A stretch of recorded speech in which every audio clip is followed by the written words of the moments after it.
Alrighty, hello everyone and welcome to Train Simming. I've never used a Train Sim before, and with the release of Train Sim World 5, I thought I'd give it a shot. It was released about 1 year after Train Sim World 4, which was released 1 year after Train Sim World 3, which was released 2 years after Train Sim World 2. So it seems Dovetail Games, the developer of Train Sim World, has gone to an annual cycle. So before we get into the game, let's talk price.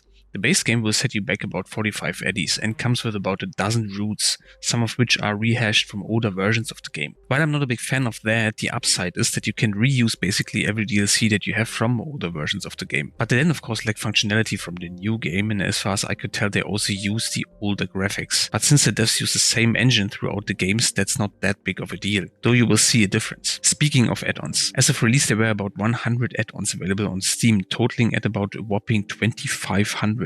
That's a lot. For comparison, all American Truck Sim add-ons add up to about 150 to 300, depending if and what's on sale. But then again, you can easily spend that money in flight sims for add-on planes and add-on aircraft. I'm just a bit worried about that annual cycle. See, Dovetail Games seems to be the only developer making train sims, so they have a monopoly. And the effect of that can be very bad. We see that with Madden, for example. Rehash older stuff, minimal innovation, but full price. And a lot of ways to spend money after buying the base game. While some of that is normal in the sim world, at least the annual cycle is not. But maybe it's worth it, so let's get into the game. Let's start with the settings. The graphic options are what you would expect. I set everything to ultra and get very good performance, though there is a caveat, but I'm getting into this in a second. I use mouse and keyboard and you can rebind everything. That's great, but it's also standard. What's not is the lack of support for peripherals. Train Sim World supports an Xbox or PlayStation-like controller and something called Rail Driver, a peripheral for about 220 bucks. And that's it.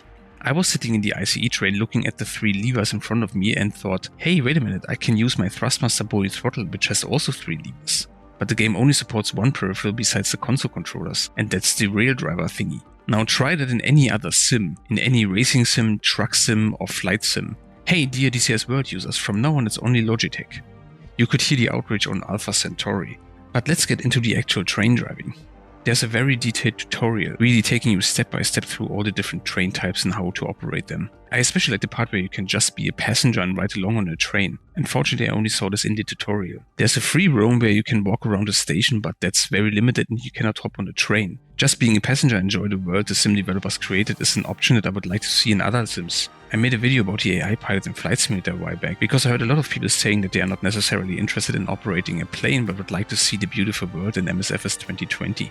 It would be great to just hop on board of a sightseeing flight, maybe in VR, and enjoy the scenery and the sights. Once you did the tutorial, you can choose from different scenarios, different trains. You can just drive around or do an actual timetable. The weather is highly customizable, so you can enjoy a beautiful summer sunset drive in Frankfurt or a very cold winter morning in the Alps. The sim looks gorgeous at times. Dovetail uses the Unreal Engine 4, which has some beautiful lighting but also some problems. While the light is rendered far into the distance, the shadows are not. That leads to some weird light effects in the distance, like trees that look like they are glowing. Also, tessellation leads to objects changing their level of detail right in front of you, which can be weird at times. But the worst issue is the stuttering, especially if you look down on your controls. Sometimes the game outright freezes. The performance is fine and my PC is more than capable, so I guess it's something with the Unreal Engine. After all, it's more of an FPS engine. Taxi Barcelona also uses an Unreal Engine, and while they also have the problem with the light and the shadows in the distance and the tessellation, I didn't notice the stuttering. But again, for the most part it looks very good. The trains and locos seem to be simulated to a great amount of detail, and even the HMIs work. The physics are different if you're driving in the snow or if it's dry, what's with the wheel spin and everything. The signals are simulated, as are the different safety systems like LZB, PZB and ETCS. And most of all, I enjoy it. I'm actually having a lot of fun with it. Trying to keep the timetable, learning the different trains, just enjoying the journey. It's really good.